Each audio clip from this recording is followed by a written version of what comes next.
We're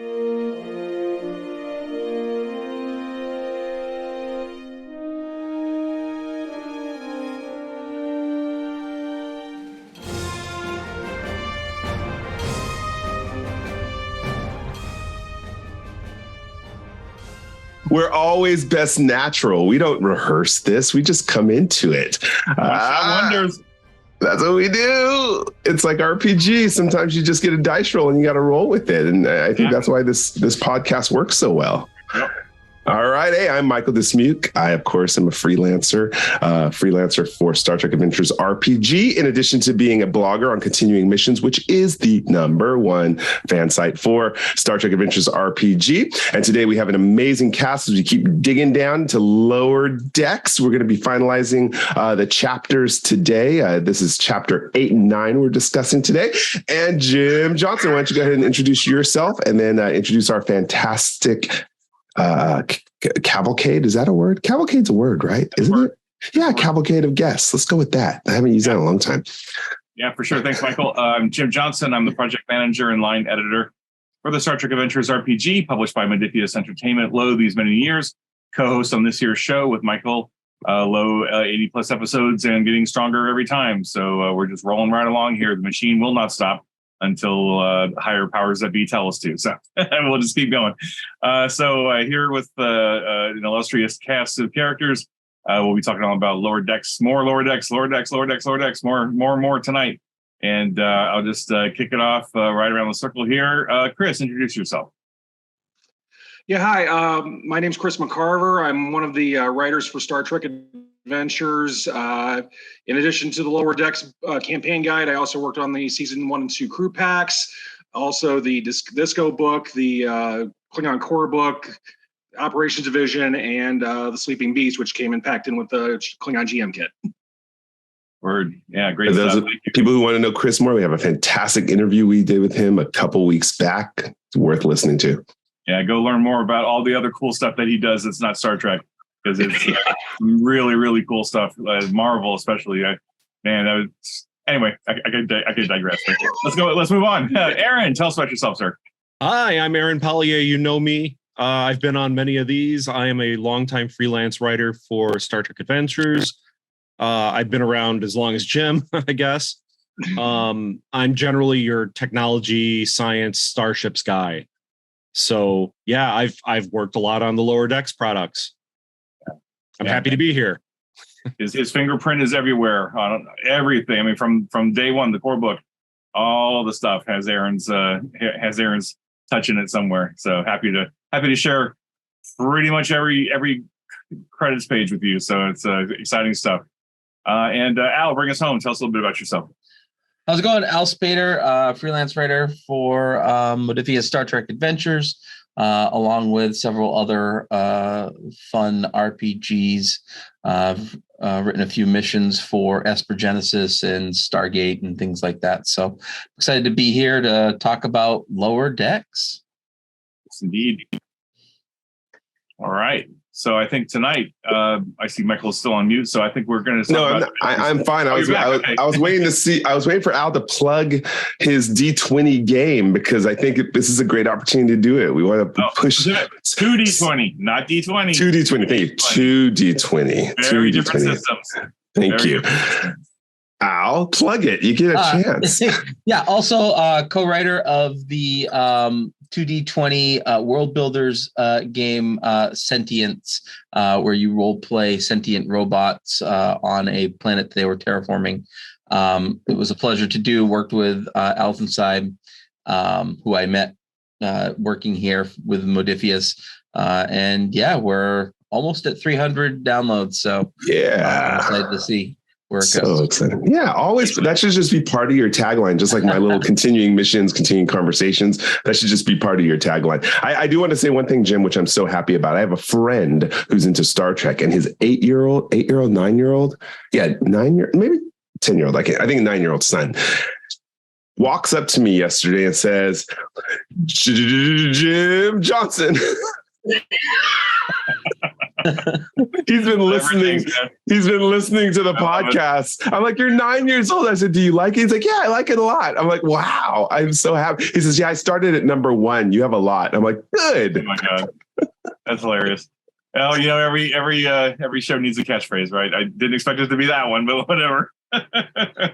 It is. Cool. No, it's cool. Yep. It's cool that he's listening. Hopefully, he's into the game too. More Yeah, I'll have to. Well, let's see. No spoilers.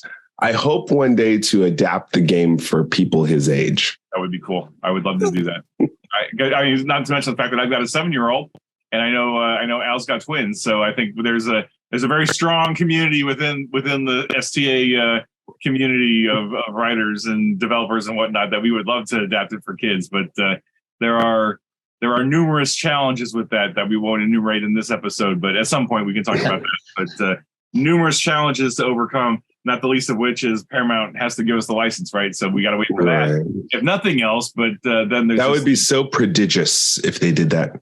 prodigious. Is that appropriate? I don't know. I have to look at my. About that. Anyway, all that being said, let's talk about Lower Decks. Let's talk about the Lower Decks campaign guide, and let's talk about Chapter 8 and Chapter 9 tonight. So I think we can just jump right into Chapter 8. So those of you who've been following along the episodes up to now, you'll know that we've covered all kinds of cool stuff throughout the book. And as is our wont with our books, near the end of the books are usually a nice meaty chapter all about allies and adversaries, all the different NPCs, creatures, things that you can throw at your players to challenge them, to terrify them, to have them fight, have them interact with, whatever you choose to do.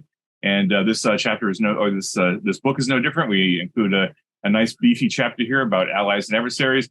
As I recall, I think Chris, you wrote the lion's share of this chapter. As I recall, I think you and Al and maybe somebody else. I don't have all the manuscripts in front of me, but there was a lot of NPCs in this book, and because there was a lot of characters in Lower Decks, of course. They as I've said before in other episodes, they find ways to pack a lot of stuff into 22 minutes, which is just amazing. And there was so many great like cameos from Next Gen, and it was like, oh, let's put these characters in here as much as we can. So before we jump into it, gang in general, those of you who worked on this chapter, any initial thoughts about what your assignments were, what excited you, what didn't excite you, etc. Just give us some behind the scenes goodies for the fans to enjoy. For me, it was just really just kind of digging into like, how strong a roster of secondary characters that Lower Decks has. Not just in reintroducing characters from the previous shows, but newer characters. I was really happy I mainly worked on the Federation NPCs for that chapter. Mostly others, one-off Cerritos crew members, along with other Starfleet officers and Federation personnel that the Cerritos crew encountered. I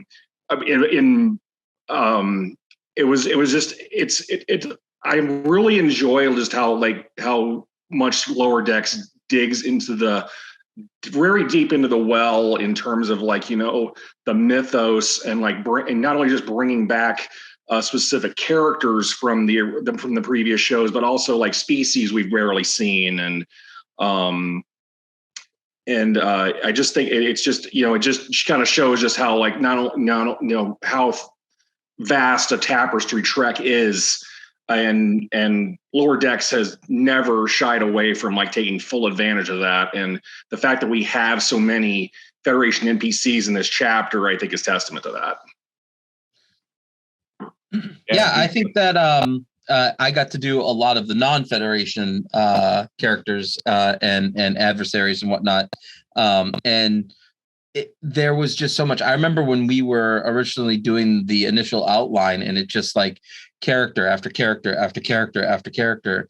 And it was every episode was introducing 2 or 3 cool NPCs that we could add to the book. And I think that we didn't hold back.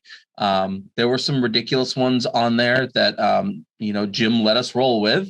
And I think that we're going to be the better for it. Also, it gave us an opportunity with a couple of the species that maybe we weren't able to get into the full life path chapter. We were able to put little sidebars in here of at least some like traits they could have, some attributes that they might have, and so on and so forth. Sort of like what we did with the Romulans and the Klingons in the core rulebook. So I was excited to be able to be a part of bringing that in as well. I think it was cool, just an overview. I'm not going to get into the detail of any specific characters yet, but what I thought was cool is, oftentimes people like having starter player sheets to work off of. They love seeing that they saw something on a cartoon or on a show, or in this case, a cartoon. And now all of a sudden they have this base character and there's still so much life to be breathed into them. Some of them, as we start going through them, will be cool, but some of the more minor NPCs that actually got dropped in here, I thought were pretty phenomenal. I was actually surprised to see them, which was good, and it gives a good launching place for new players who maybe want to play a Lower Decks campaign and take off with these characters, and not just characters, but teams of characters, which I thought was really cool. One of the things I really like reading through your section, Chris, is if I didn't know what Lower Decks was and I was to look at these characters, it looks very similar to characters from any other book that we have. Like, it's not too ridiculous or out there or push the limits of being obnoxiously funny. There's some cute references in here and whatnot in their little narrative blurbs, but if you look at the actual focuses and the attributes and things like that, it all reads as though it's just a normal STA character, and I love that about this section. Yeah, and I'm curious how that's going to work out too, because we all know Strange New Worlds is spoiling that we're going to see Instant Mariner and Boimler in Strange New Worlds, and I'm wondering if they're going to go comedic route or if they're going to make it a little bit serious. So with that vein, Chris, like what you did here, just giving us the base template for the characters allows us to now see, you could really cross over these characters into more serious Trek, if you want to call it that. So I thought that was cool. Yeah, I think making these characters as serious and then allowing whoever is playing or running them as a game master to put the comedy in is a smart move. It really is a smart move, because it allows the people that are actually having them at the table to tailor it better to their style of comedy and play. Because, as we've talked about before, that, somebody's comedy is somebody's, somebody else's, this isn't funny. So tailoring it that way is a good idea. I like that. Yeah, I can't. Sorry, go ahead. No, go ahead, Chris. I was just gonna agree with you guys, because I always kind of like see Lower Decks as it is in every respect a Trek show. It does have its comedic moments, but it has never. I don't think it's ever like talked down to the fans or the franchise fiction itself. It's always laughed with Star Trek and not at Star Trek. And I think when I was writing up my bios for the NPCs, I wanted to make it as fitting with the rest of the product range, with the other bios that I've done and other bios other people have done. But occasionally seed it in with something, a little humorous, but not so much that it would just, detract. I think this book in and of itself, in addition to, it is an era book for, the early 23 80s, as much as it is a Lower Decks source book. And I think that I agree with Aaron and Al that was the correct approach to take. Oh, great to hear that. Thank you, guys. So I think this chapter can almost be seen, not to get too meta, but this is almost a microcosm of the entire line as a whole, right? We try really hard to present a baseline for everything. Sometimes we'll go a little funny, sometimes we'll go a little serious, whatever.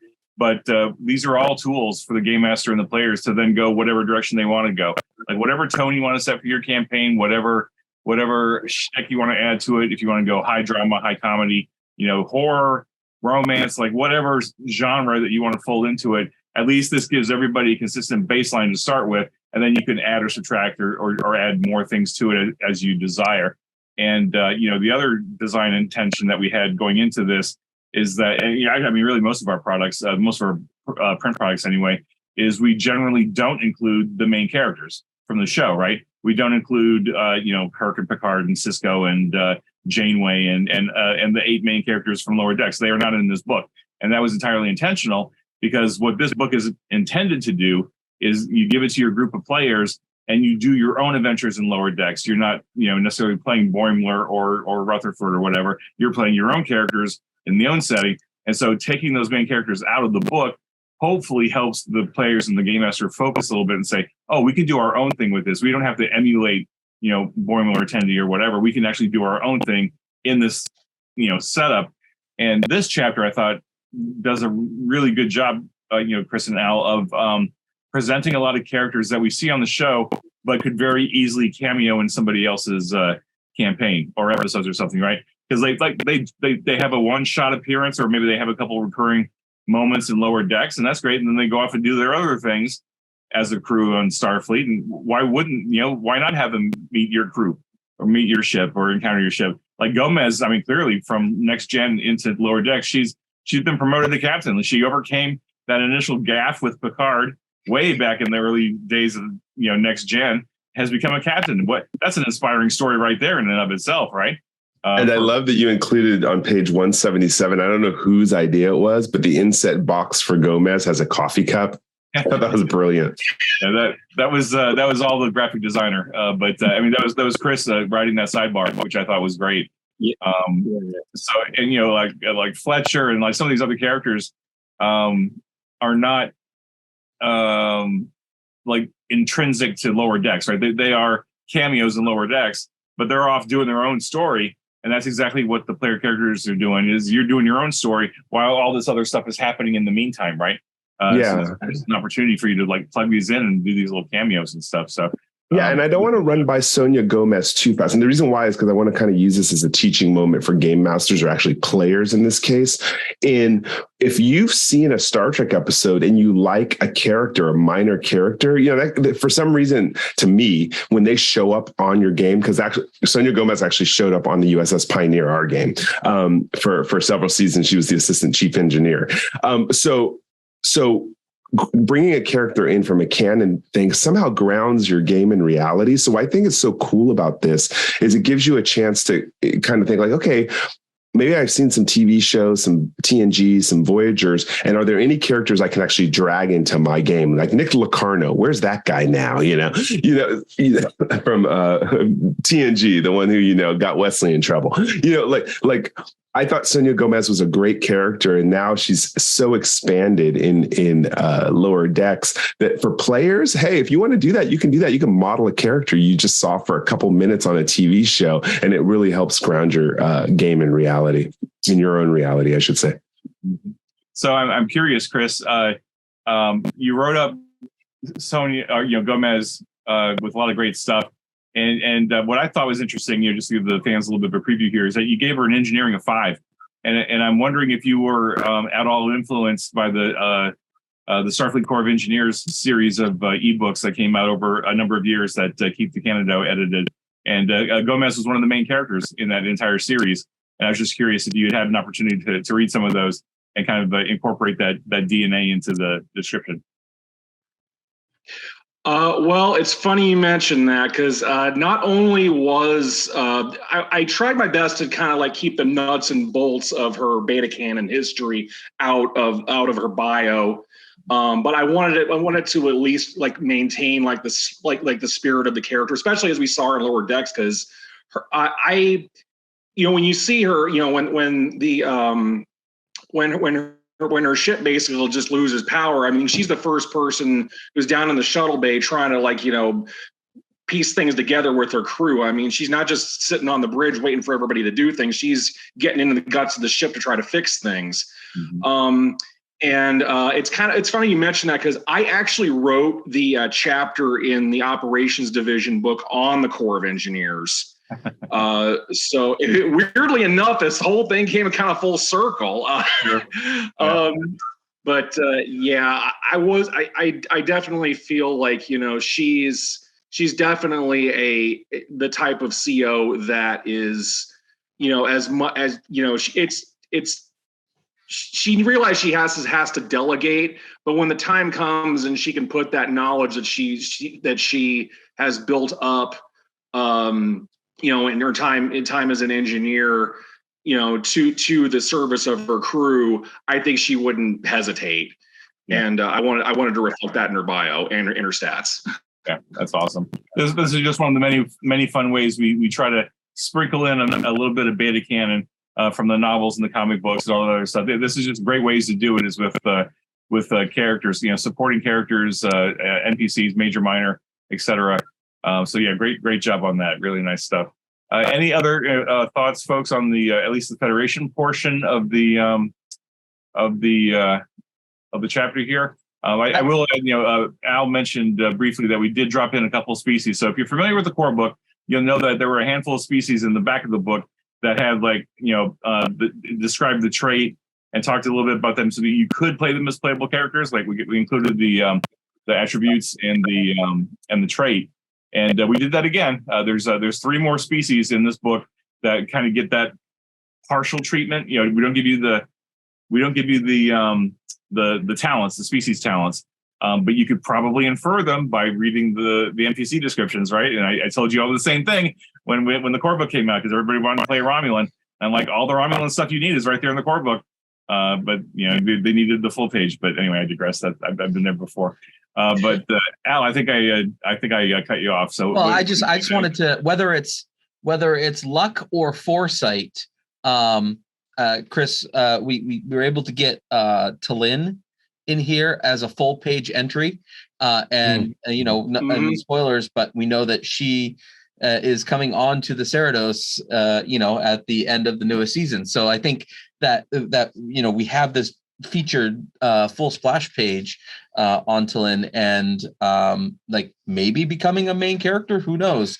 But it's exciting to see that we got it in there, and we recognize the value in that from that classic episode where we got to see lower decks on other ships. Mm-hmm.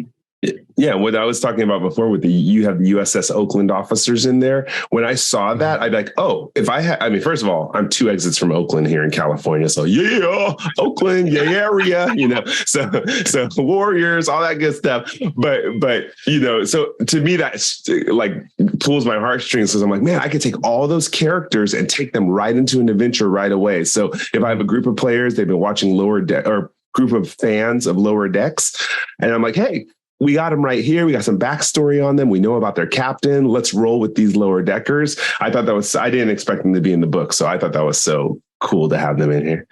Yeah. I thought, go ahead, Jim. Go ahead, Aaron. I was going to say, I really appreciate the Kzinti character section right there in the Federation area. Just because I've always thought the Kzinti were underused.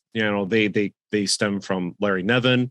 They were in the animated series, but I always thought that they were an unused portion of Star Trek, probably just because everyone was a little touchy about using them for a long time. But it's a really cool jumping off point for a ton of stories, being that we know that they had this long history of aggression with just basically everybody in the region. Now suddenly they're appearing in Starfleet. Why not be a Kzinti character and just open up your own lore right away that you can fill in with your own stories with that kind of character? I think that's kind of cool. I appreciate seeing that. Yeah. And part of the reason why we included that in there was to, like Chris was talking about with the beta canon, is, trying to separate, what information we have. And there's really not a lot in true alpha canon fashion. There's a lot of beta canon that has happened around the Kzinti, and a lot of people have specific feelings about that. But we at least wanted to get some stat adjustments and some traits in there in case people want to try using them in their game. So that's exciting. Yep, good stuff. I was going to say it's kind of irrelevant at this point, but I'll throw it up there anyway. One of the things I really liked about the USS Oakland write-ups, all the different characters, is they're great because they're focused on those specific characters. But if a game master wanted to use them for a different ship, Like it's just easy peasy to reskin them with a different name. Tweak the value, tweak the focuses a little bit. You can leave the attributes and disciplines exactly as is, and boom, you've got 4 new characters that you can just drop right into your game without much hesitation. So as far as the utility goes, pretty great, because they are representative of Starfleet at highly competent officers. So don't hesitate to swap out the names, because there's no reason not to. If you need a quick NPC, just drop them right on in there. So have fun with that. All right, cool. So we'll just skim over, not to dismiss them, but there's a few new Klingon characters pulled in from Lower Decks. We got a couple of options there that you're familiar with, and then we get into the Pakleds. I'm not going to spend too much time on these unless Michael really wants to, but suffice to say, I want to voice one. I want to voice one disagreement with Al, who did Quimp as a Ferengi mugger. He should have at least been a notable character. I don't think he was minor. I love that character. I want to see more Quimp, actually. He may show up in the Centaurus A galaxy somehow. Nice. But yeah, so those of you who are familiar with the with Lower Decks, right? We got your Pakleds, we got your Clickets, your Collectors Guild. We dropped in some goodies on the Collectors Guild. The Drukmani. What else we got? We got the Galrakians. We brought them in here, especially Vindor. I just love Vindor as a character. He was so much fun to watch on screen. And what I really appreciate, of course, you guys can't see this because you don't have the book yet, or actually you might have the book by the time this episode comes out. You might have the PDF if you pre-ordered. But the graphic designer Chris, he found he got an image of Vindor from the show, right, and pulled that image in. And so it's a full page spread just for Vindor, because it's a stat block on one side, and it's just this gigantic picture of Vindor because he's such a big hulking massive Galrakian. And I just love that. I just love that look on the page. It's hilarious. It's just the little fun things that get me excited. And then we got the Hesperians, which if I remember right, that's who's the character, the engineer. Billups. Billups, yeah.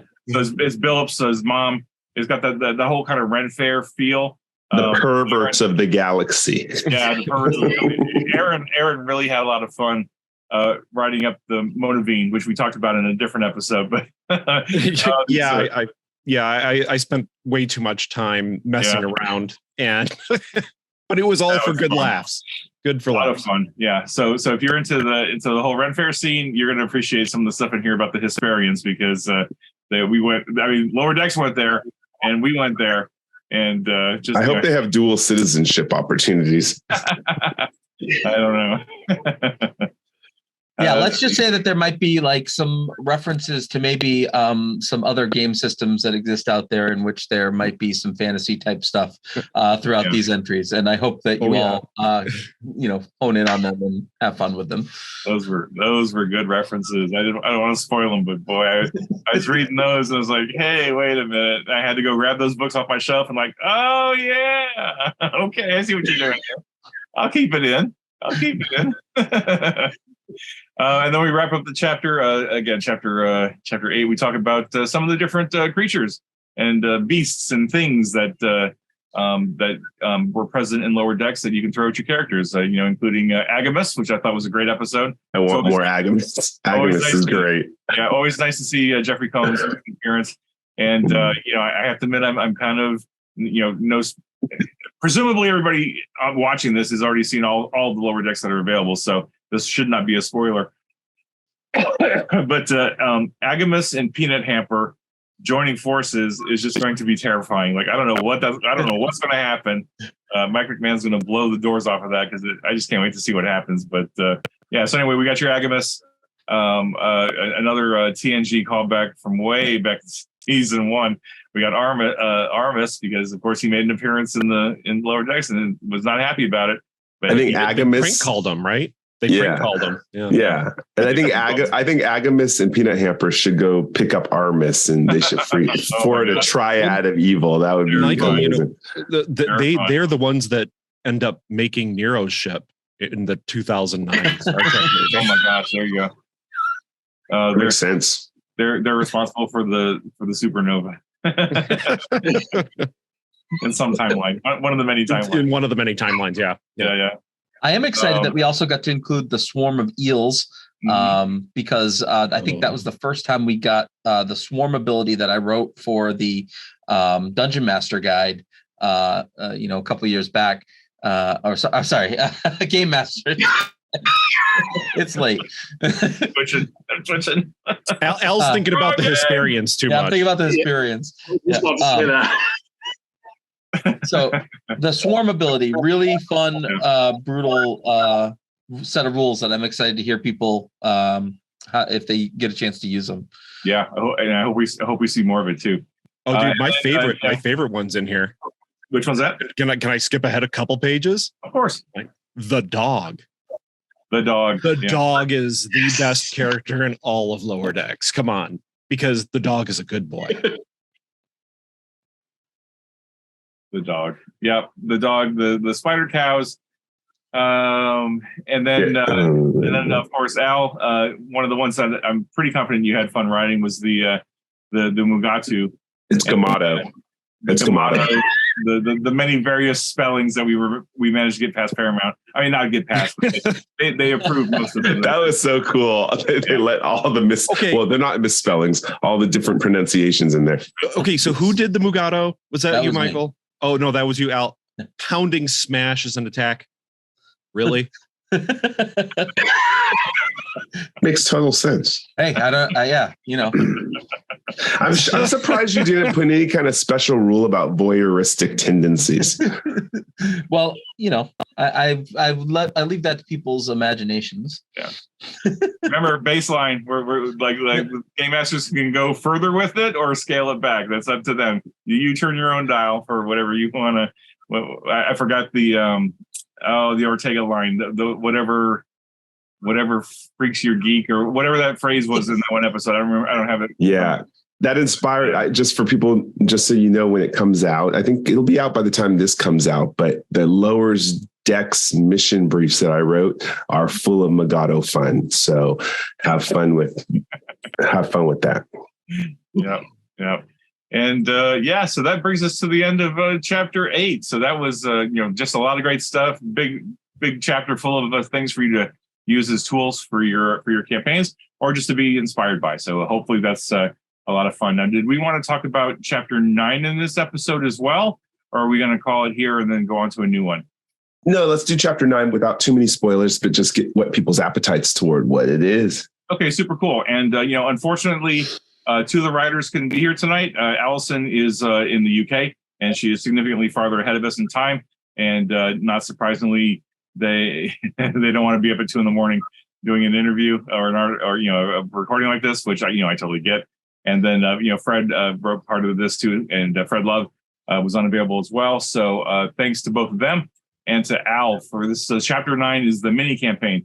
We've been trying to do 3 connected adventures in these campaign guides that can be played in order, don't have to be played in order, but are all thematically connected to the main point of the book. So these are all Lower Decks inspired adventures, all intended to be played by Lower Decks characters. So hopefully your crew is full of ensigns and lieutenant JGs, maybe even some cadets. I think it's also cool. It's actually following the course of Lower Decks. It's a second contact mission. Isn't that right, Al? Yeah. So when we were talking about, do we want an overarching campaign or how can we make it feel more Lower Decks-ish? We determined that if we just did 3 second contact missions, that would feel much more in line with the show and give us a way to touch on second contacts from a couple of different angles. Excuse me. And without spoiling anything, I won't go into a whole lot of detail, but the first part of the mini campaign was written by Fred Love, and I'm confident he had a lot of fun working on it because he always does a great job on these about it. And then Al, I believe you wrote the second one, right? Third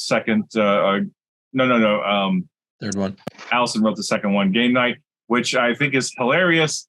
Not to go into a lot of detail, but Game Night we were developing the manuscript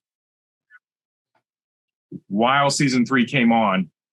And there's an episode in season 3, very early in season 3, in fact, where the 4 main characters are playing a Klingon version of Klingon RPG with Martok as the recorded narrator, game master, whatever you want to call it, and then Allison delivered this manuscript, and I was like, oh shoot, people are going to think we ripped off Lower Decks.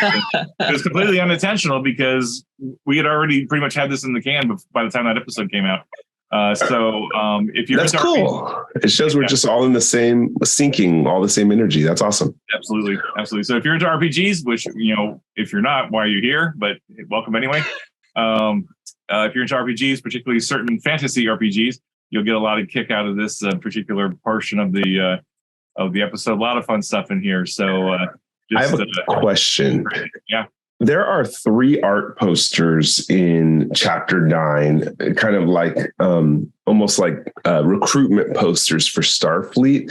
Are those distinct to this publication? And how can I get 3 of those poster size for my office?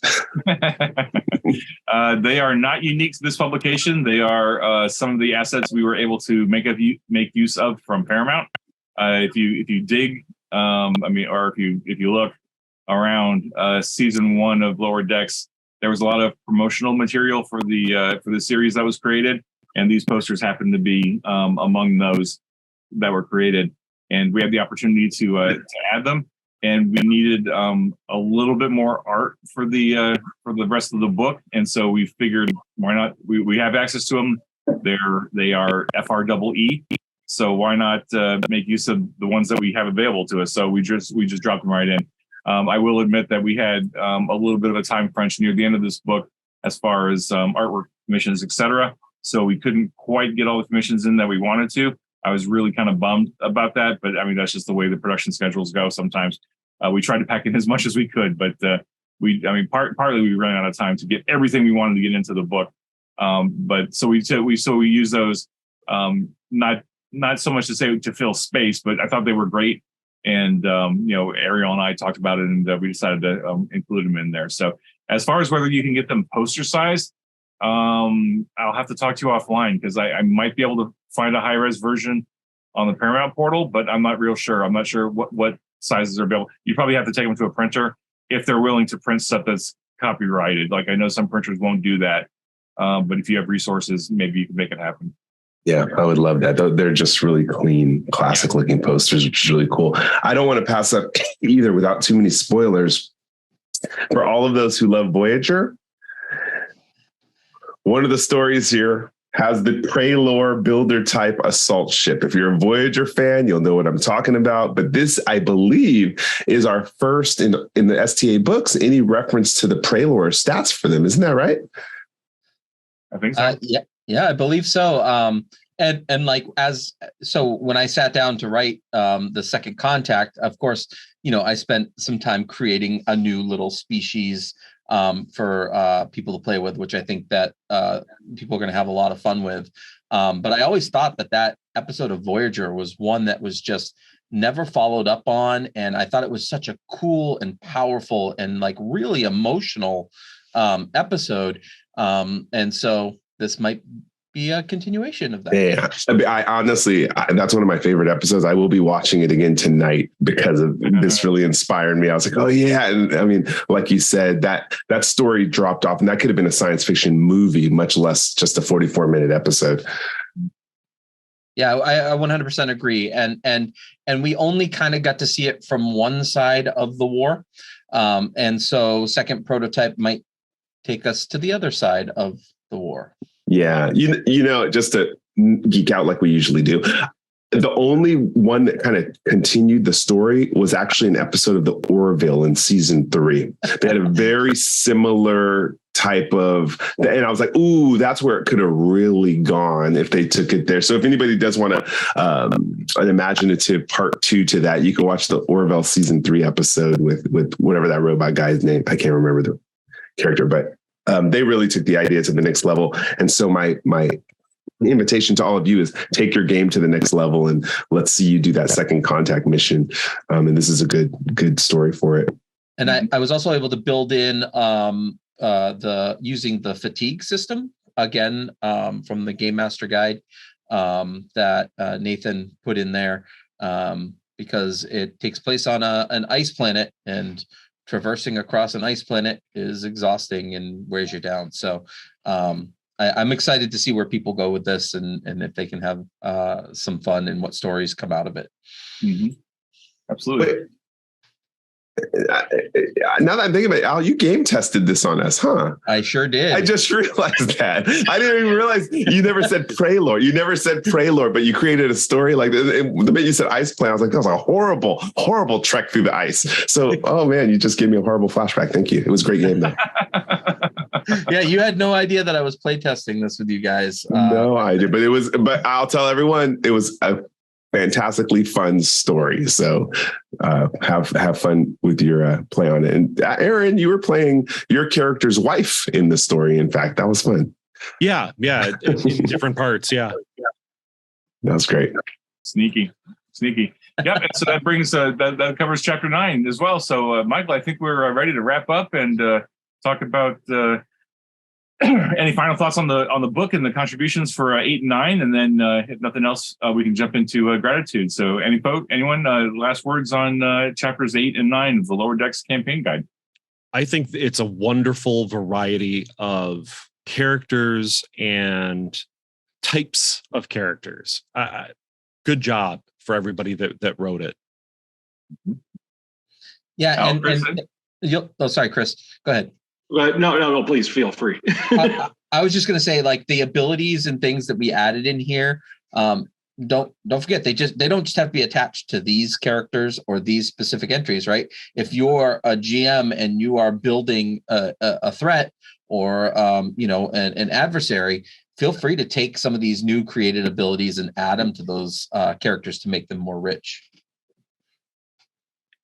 And as far as I just think that if it's always best to keep an open mind about any entry in the Star Trek universe. As I said before, these characters are as great in addition to any Trek story, and just because they came from a place of comedy doesn't mean that they can't grow into a more dramatic role, a comedic campaign. I mean, that's what this whole book is about. It's like playing with difference of gameplay. I mean, if you've played tabletop role playing games for any length of time in your life, everything veers into what I refer to as the beer and pretzels. Where everything just goes completely silly. And if you've never played a game where like somebody says or does something that just sends the whole table into laughter, I mean, I think please just embrace different styles and different approaches to the fiction, because I think what we've got here is something that fits in with the rest of fits into the rest of the product range just as well as the Discovery book, or the Klingon core book. It's all a big tapestry, and it's all useful. Yeah. And I'll say, as we saw in TNG Voyager, and we're getting a little smattering in Strange New Worlds, it's a cool thing to run at least one episode or one campaign of Lower Decks characters. And now we have 3 mini campaigns here that are specifically tailored to that. So you really get to know your ship really well when you see it from the vantage point of the Lower Deckers. We've done it on our game, which is 5 years in. We've done it several times, actually, where we don't have the senior officers as the starring characters. And those are some of the best, most fun games. So this book is really giving you a lot of meat to chew on in regards to that. Mm-hmm. Absolutely.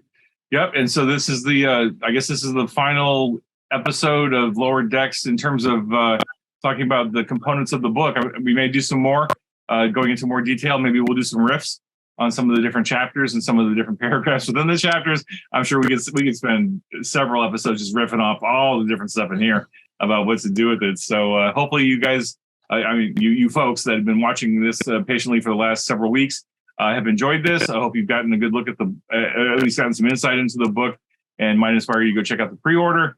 Go get yourself a pre-order, go get yourself a print copy. If you're at Gen Con, as of right now, we're still expecting the books to be at Gen Con. So, knock on wood that the distribution is favorable, and that the big boat from UK catches fair winds and following the seas and makes it to America just in time so that everything works out. But we'll see. We can't control everything, but we can do it the best we can. So, and I'm trying to get to Gen Con. I haven't decided yet for sure if I'm going or not. I'm late in the game, and I know the hotel prices have been skyrocketing. But if I get there and you're there, out there with the book, I want to sign them, but I want you signing mine also. So that's the big thing. Please, if I'm there, find me, and I'll shout it out somehow on social media that I'm there. And I want everyone's signature in my book. So look for me, please. Awesome. And I'm sure that all of us that are going to be there will be probably hanging out next to each other anyway. So we'll all be able to sign each other's books and high five each other and high five our fans. And I'll be madly jealous because I won't be there this year. I'm hoping to be there next year, but I may just have to mail my book around to I may just have to do a round robin, mail my book around, and get everybody to sign it and send it back. Get it to me, and I'll make sure everyone signs it for you. I'll just make sure to get if I get there, I'll let you know. I'll decide within the next couple of weeks. All right, awesome. Michael, you want to kick us off with some gratitude? Yeah. So, of course, I want to really give a big shout out again to someone who's behind the scenes, but is the power behind continuing conversations. And that's Jeff Harvey for Studio Timbo. I mean, he does all the editing on this, and he is a student and a frontline worker and runs a game shop and does podcasts. I don't know how Jeff Harvey does it. So I got to give a big shout out to him. That's my thank you and gratitude this week. Right. Let's send it over to Al. I just want to say thank you to all the new players who are getting out and engaging on social media. Every week, the unofficial Facebook group gets like between 10 and 20 new players. And that's how we grow the game, right? Just if we can add, 10 or 12 more people to the community every week, I say that, that shows good, positive game growth. So all of you that have tried the game and you're getting out there and interacting and asking questions on social media, there are no dumb questions when it comes to this game. And I think you'll find that the community is so open and willing to talk about rules and ideas and things like that. Just get out there and engage. Aaron, how about you? What's your gratitude for tonight? I'm grateful for all the real life lower deckers that I've met. The enlisted people of the U.S. Navy and Marines that I have spoken with over the years, and including while I was writing this book, just to get some interesting ideas about some shenanigans that they may have been up to while in the service and serving in the lower decks. Thank you all for your service, not just in the US, but I've talked to people from the UK, even Australia, and even Russia, believe it or not. That was before the war. But thank you. I got some great ideas. I appreciate all the help. That's it. Thanks. Awesome. Thank you, Aaron. And Chris, what's your gratitude for tonight? Tonight, I'd like to. It was something I kind of kicked myself for not mentioning on my previous appearance, but I want to give a big thanks to the people who got my writing career started, and probably my career with Star Trek Adventures probably wouldn't have started without them. And that's my colleagues on the Marvel Universe Handbook team, specifically Mike Ficara, Jeff Christensen, my brother from another mother, Mike O'Sullivan, Jacob Stewart, Roger, Luke, Carl. I mean, they're just an amazing group of people. They love Marvel. They love what they do, and I love what I do. And they've been very welcoming, as much as Modiphius and all of you guys have been welcoming to me. And if it weren't for them, I wouldn't be here. So Marvel Handbook team, thumbs up. Make mine Marvel. Make mine Marvel. Yeah, for sure. All right. Well, thank you, Chris. Appreciate it. So for me, gratitude. I have 2 gratitudes for tonight. Interestingly, kind of similar to Chris, I want to thank Jason Dural. Jason Dural is a RPG writer, developer, designer. He's been in the industry for a long time now, 20 plus years. And I met him when we were both playtest coordinators and freelance writers on the Decipher Lord of the Rings RPG way back in early 2000s when Decipher had the license. And we maintained, contact over the years.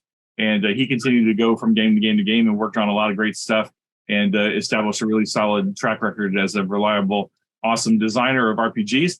I dabbled a bit. I didn't stay hardcore in the industry because I'm admittedly really picky. There was only so many things I really wanted to work on. And there was a lot of stuff I tried to work on, but I just wasn't passionate about it. But one day, Jason just sent me an email and said, hey, I'm working with Modiphius on this Conan game.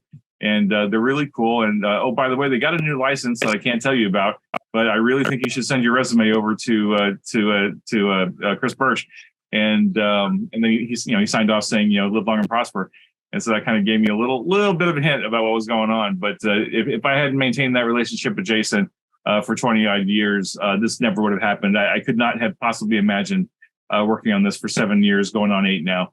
So thank you so much to Jason for thinking of me. I don't think I would have heard about it otherwise, unless until after the fact, like after the playtest started or something, and I would have been behind the curve. But grateful to Jason for remembering me and for doing his part to keep that professional relationship going, because of course every relationship takes at least 2, right? So I'm grateful for him. And then finally, very important, grateful to all the fans. Al mentioned all the new fans that are coming into the unofficial Facebook group, but I see them on Reddit. I see them on the Discord. I see them on this, even some new fans showing up from time to time on the official Modiphius forums, even though those are almost all but deprecated at this point. They're still living. They're still ticking along. There's a small hardcore group of people that are still on the forum. It's so 1996. I know, but they're hanging on, and they're defiant. They don't want to go to Twitter. They don't want to go to Discord. They don't want to go to other venues, but they're still there. Anyway, I pop in every now and then just to say hi and answer questions. But grateful to the fans, all of you.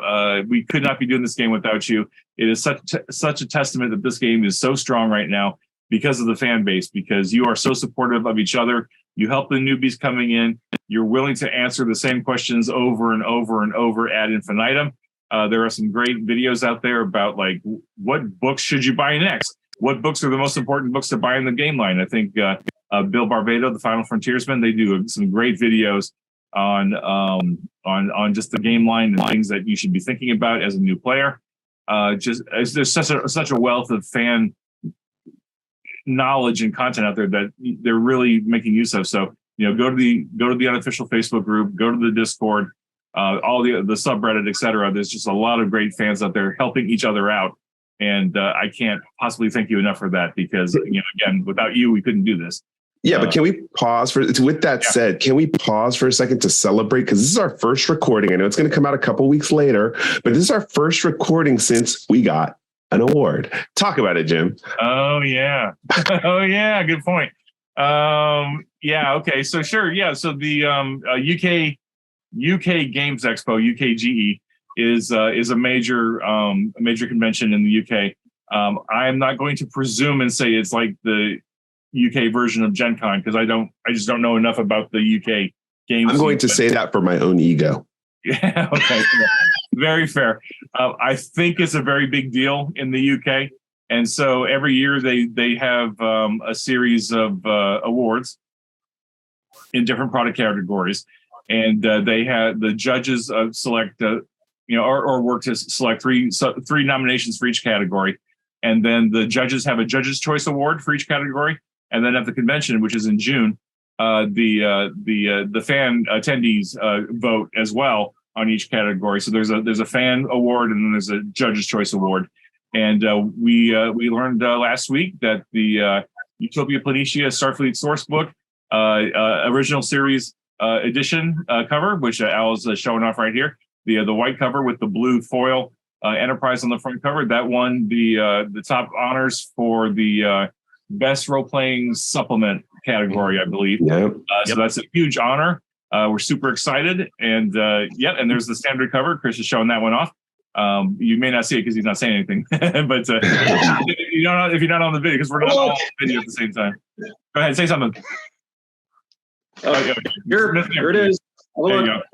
And anyway, so it was super exciting that the original series cover won that award. Of course, I mean, it's the book itself that won, but that was my favorite cover too. So that actually made me super happy because that's my fave cover. I have to admit, as much of a next gen stan that I am, I think the blue on the white just really pops a little bit more than the silver on the dark blue next gen. I think the original series cover is just a little extra. It's a little more visible. Yeah. Yeah. On my shelf, it stands out. It just stands out. Yeah. So congratulations, Jim, because you lead the team on that, and you pull Thomas Maroney in from Star Trek Online to work on that game. Of course, Aaron Paulier, our ship master. I know myself and Al worked on, that book too. So, I can honestly say to have an award, for a team award like that, it wouldn't have happened if it wasn't for you. So big thank you to you for inviting all of us to write in any form or fashion on these books. Cause it just looks so good on my resume, bro. Yeah. Well, thank you. I appreciate that. I have to admit, I had a moment after we got the award announcement. I had half an hour between meetings, and I just gave myself the time to reflect and realize that for all the awards that Star Trek Adventures has been nominated for and won over the 7 years, this is the first one I can kind of call not so much my own, because obviously there was a team that was behind it, but this is the first time that one of the products that I was really responsible for from cradle to, well, not to say cradle to grave, but from beginning to completion, it was largely on my shoulders, and I was just kind of excited about that.